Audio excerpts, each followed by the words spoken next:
Feet பண்ணுற மதர்ஸ்க்கு periods ஆரம்பிச்சிருச்சு அப்படின்னா பிரஸ்ட் மில்க் சப்ளை கம்மியாகுமா அப்படின்னு கேட்டிருந்தேன். மிக்ஸ்டு ரெஸ்பான்ஸ் தான் வந்துருந்துச்சு.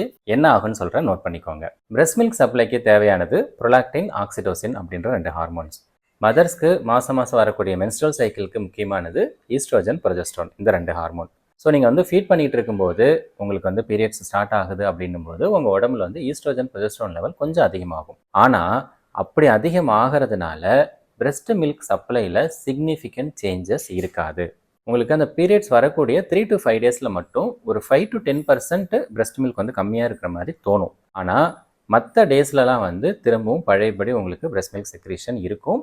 ஸோ பீரியட்ஸ் ஆரம்பிச்சிருச்சு, பிரஸ்ட் மில்க் குறைஞ்சிரும் அப்படிலாம் நினைக்க வேண்டாம். ஈவன் உங்களுக்கு அந்த பீரியட்ஸ் டைமில் கூட நீங்கள் நிறைய தண்ணி குடிச்சிட்டு உங்களோட ஹைட்ரேஷனை மெயின்டைன் பண்ணுறீங்க, கால்சியம் அதிகமாக இருக்கக்கூடிய உணவுகள் சாப்பிட்றீங்க, அடிக்கடி குழந்தைக்கு ஃபீட் பண்ணுறீங்க அப்படின்னா அந்த 5 to 10% பிரஸ்ட் மில்க் கம்மியாகிறத கூட உங்களால் காம்பன்சேட் பண்ண முடியும்.